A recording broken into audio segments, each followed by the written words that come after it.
In the coming sections, we'll consider how human freedom and goodness can be cultivated through practices that occur within the context of a community.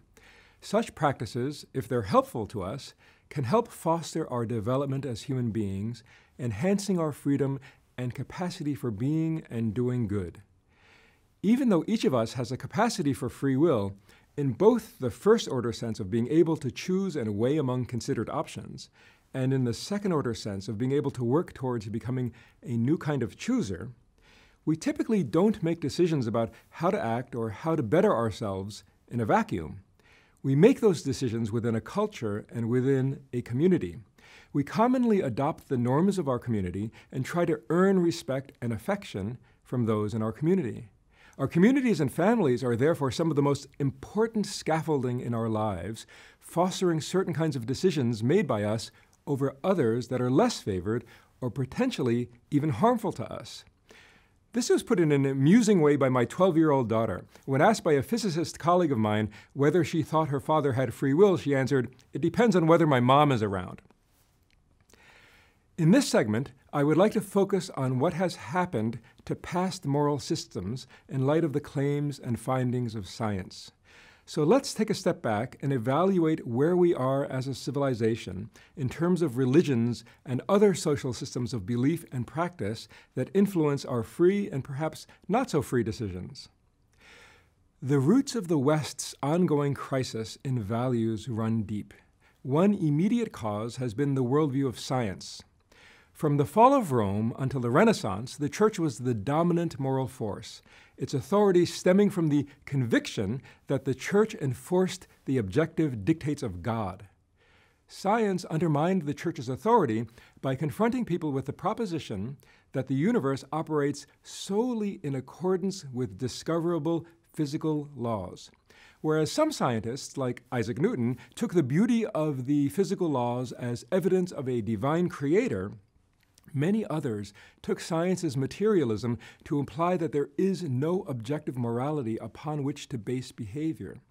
After Darwin took away our divine likeness by exposing us as primates, evolved from inanimate matter, it seemed to some people that Christianity and its God were, as Nietzsche put it, dead.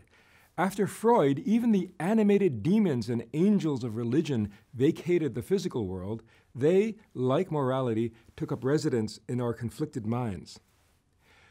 Over the past 500 years or more, science has convinced many, though certainly not all people, that certain religious claims are myth-based rather than literally true. By rendering religion's metaphysics unbelievable for many people, science inadvertently weakened religion's role as moral guide and scaffolding that answers how best to live and be. Science indirectly created a vacuum of meaning and social support in many people's lives. In one sense, the baby of moral guidance was thrown out with the bathwater of disbelief. Since science does not concern itself with ethics, science was not able to fill this vacuum with any new system of meaning to replace the old religious systems. This is not really the fault of science. Science concerns itself with what is, not with what ought to be. We cannot expect an ontological enterprise like science to give us a moral framework to guide our decisions or character development. That said, science, inadvertently perhaps, has led to increasing secularization, at least for large segments of modern populations, and decreasing adherence to religions that in earlier times served as the main framework governing individual decisions and character development. The mind and brain sciences have also played a certain role in the decline of traditional belief-based religions. Cognitive psychology and neuroscience are rooted in a worldview, which I share, that assumes mental events to be wholly due to the physical states of the nervous system.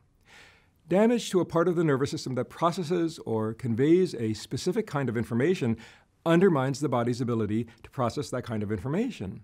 Locations and components of information processing in the brain are becoming increasingly clear.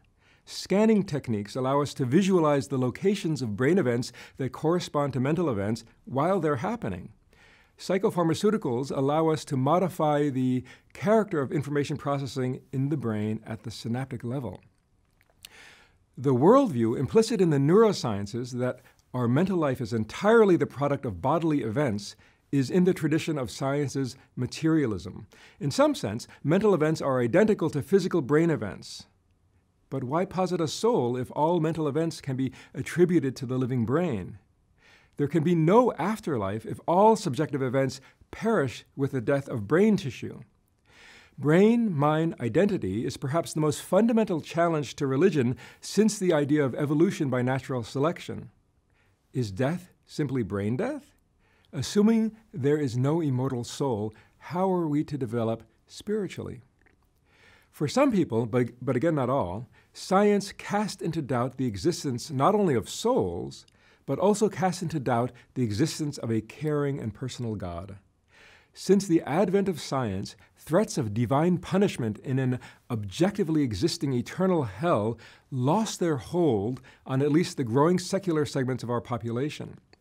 Fossils, the telescope, birth controls, space travel, to name a few, all suggested to many people that we alone are in control of our lives in a vast, indifferent, and often violent universe. If the universe didn't care about the demise of most of the dinosaurs, why should nature care about the demise of our species? Nature or God certainly didn't intervene during the Holocaust. Why should nature care about your demise or my happiness? Many people conclude with the reason it doesn't.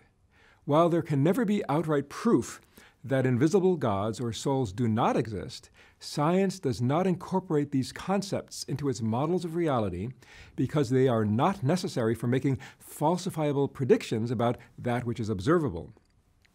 Given the vacuum of meaning that science has precipitated in modern civilization, how are we to guide our actions as the old belief-based religions increasingly succumb to secularization?